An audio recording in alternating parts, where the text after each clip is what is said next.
everybody. For those of you who don't know me, my name is Tony Cousins. I am the Chief Executive and Chief Investment Officer of Perford International. And our job at Perford for Nedgroup is to manage the Global Cautious Fund.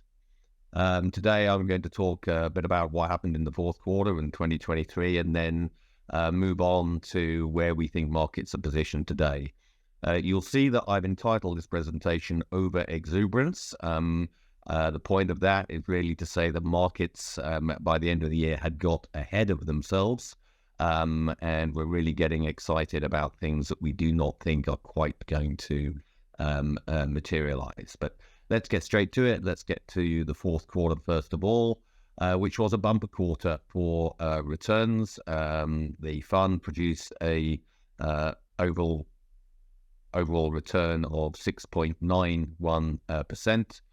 Both bonds and equities produced high single-digit positive performances. Bonds slightly coming out on top of equities, but only just.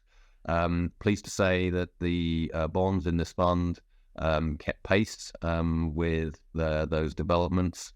Slightly behind in non-US dollar bonds, slightly ahead in US dollar bonds, and this really reflects the increase in fixed income duration that we applied to the portfolio in October of last year, which obviously managed to capture some of those drops in yields in the fourth quarter and the capital gains that came with them. On the equity side, we made good positive returns, but we did lag the indices because those indices were led very much by growth sectors, particularly in the US, where the so-called Magnificent Seven really dominated returns. So we are a value manager, and in that environment, the equities, the high-quality value equities that we own in this portfolio will tend to lag. Cash and currency hedging was a slight negative, but that's really just borrowing from the currency gains as the dollar fell from non-US dollar and non-US dollar bonds and equities. Looking at the year, fund produced 9.5%, again driven by both bonds and equities, which had good years. Here we see in both non-US dollar bonds and US dollar bonds, the bonds that we held for you over the course of the year significantly outperformed the indices. 2023 was a year when, for the first 9 months, bond yields rose quite rapidly as concerns about inflation and further tightening came to the fore. We had very low fixed income duration during that period, so this portfolio was very successful at protecting capital as those higher yields led to lower bond prices, and we switched that position, moving to a duration of 5 years in October. And so when yields started to fall again, we were able to capture the capital gains that came through at that point. In equities, double-digit returns from the equities held in this portfolio. But again, these lagged the market because the market was very much led by growth, and I'll come on to that, particularly in the US. The US market delivered 27%, again driven by those Magnificent Seven so-called stocks. So moving on to what we did, where we're currently positioned, and then we'll talk about some of the changes we made. The portfolio has 20% in equities, 12 non-US, 8 US, a little bit in cash, 2%, and the remainder in bonds, both US and non-US. The modified duration of the bond portfolio now is 3. It had been up at 5, but we have reduced that in January to reflect the sharp falls in yields that we've seen, which I'll come on to talk about. In terms of equities, clear favoritism for the markets of Asia ex-Japan. The quality markets, Singapore, Australia, Hong Kong, Taiwan, Malaysia, and Indonesia, where valuations look an awful lot better, and growth continues to be much stronger than anywhere else in the world that we can invest in. In terms of types of equities, we are a value manager, we are a quality manager, so you see these characteristics regularly from Perford: high ROE versus the market, low debt to equity versus the market, and lower valuation than the market. I think the one I would point to really at the moment as being most important is debt to equity. Interest rates have gone up a lot, but this is yet to work its way through to corporate P&Ls fully. And as large amounts of debt taken on in the lows of the pandemic, as these are refinanced at significantly higher rates, we are going to see interest expense increase at many companies, and we obviously want to avoid the companies where that's going to be something of a problem. So moving on then to what happened. Let's first look at government bonds, and here we see a very significant rise in yields taking place, really following on from 2022. Yields moving up from those incredibly low levels of 2020, 2021, and this sort of gathered pace in the first 9 months of 2023. So we saw bond yields moving sharply up. Now, we had increased duration a little bit from a very low level of 1.5 years initially, and then in October we took it up again to a level that we haven't been at in this portfolio since 2010. That was really when bond yields hit the trigger points that we set as an investment strategy committee to say that they are offering significantly better value, and it's the time to take more risk in the portfolio. That timing, we are not market timers, we're not traders. That worked very well, as we saw in the fourth quarter when bond yields then reversed, driven really by comments that the Fed had essentially finished tightening, and the bond market started to discount significant easing, and bond yields fell sharply, and that led to a duration being rewarded with better price gains. We did feel, and this is updated until into the first quarter of January, that excessive caution had turned into excessive exuberance. And again, when those trigger points were hit, we reduced duration yet again back to where we were previously at 3 years. And in the subsequent last couple of weeks, as bond yields have risen again, that has protected the portfolio well. So don't want to be too self-congratulatory here, but those moves did work well for the fixed income investments in this portfolio. Here we look at real yields. I think the point here is that real yields just went to absolutely crazy levels, ridiculous levels in 21 and 22 as inflation reared its ugly head.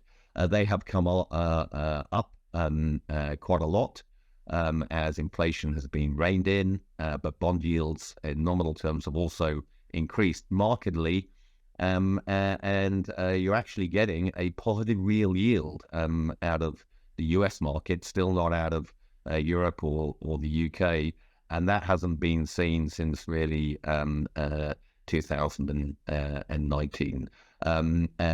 By comparison with long-term history, these are still not a bargain. So this is not going to drive us to markedly increase duration to the sorts of levels that we would have had in the last century or the first decade of this century, because we would need to see inflation under much more control and frankly higher bond yields to go to those sorts of levels. So Whilst there has been a significant improvement in value offered by bonds, we are certainly not in the realms of a bargain basement at all.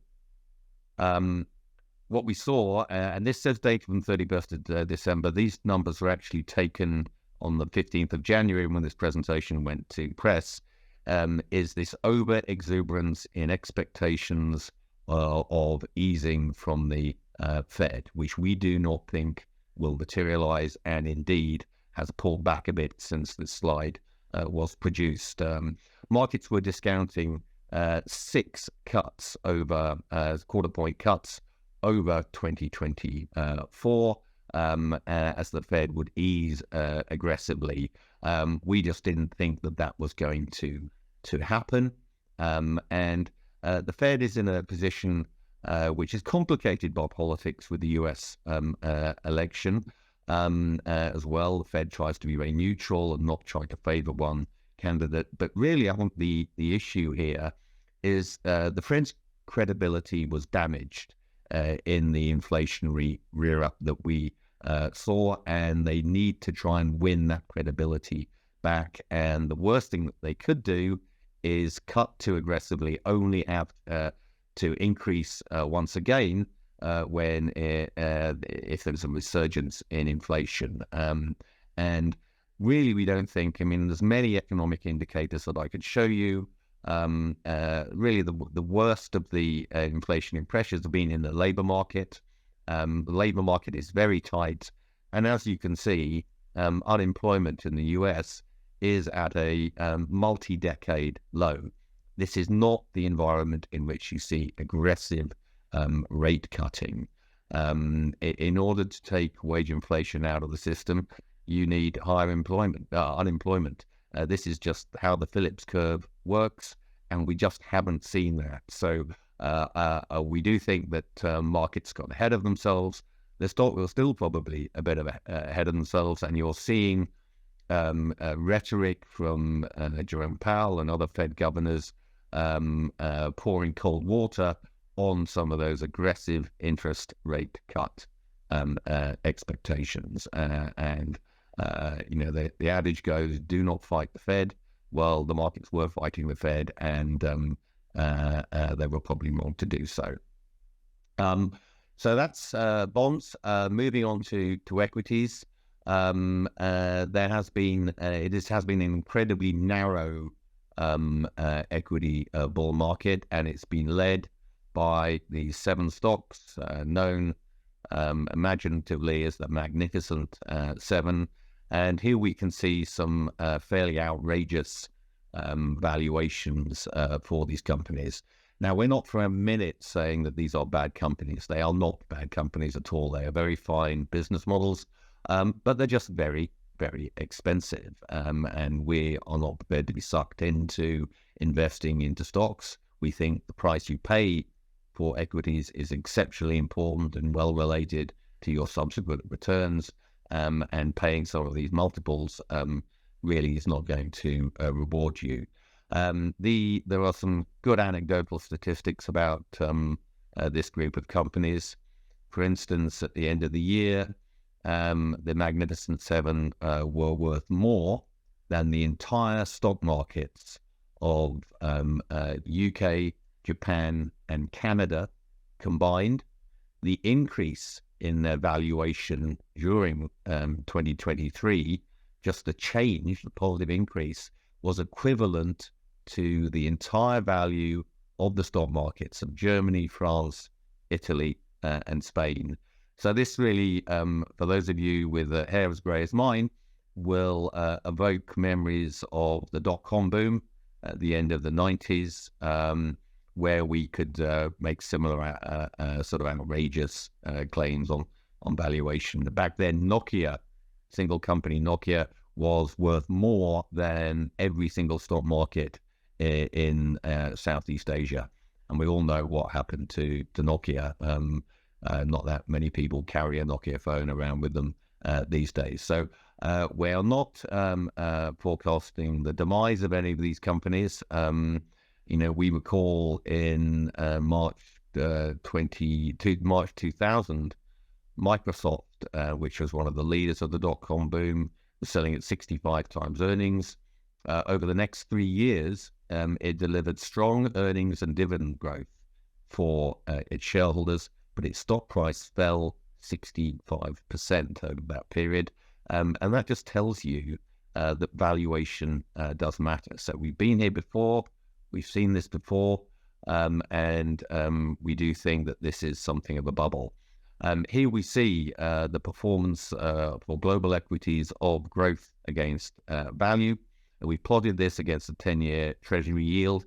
Reason for that being that that acts as a discount rate, and some of the valuations that have prevailed in this sector, in the growth sector, could be justified by very low bond yields in this area here in 2020 and 2021, when bond yields were indeed sub 1% for some time. That isn't the case now. Bond yields have increased markedly, so that discount rate argument just falls away. Yet what we have seen in 2023 is a resurgence in growth led by the Magnificent Seven, particularly driven by excitement about artificial intelligence. And as a result, we have these jaws that have opened up between the valuation of bonds and the valuation of equities. And we do think that that is going to be closed by growth underperforming and some of the valuations on those companies shrinking away. This next slide looks at the valuation premium of growth to value.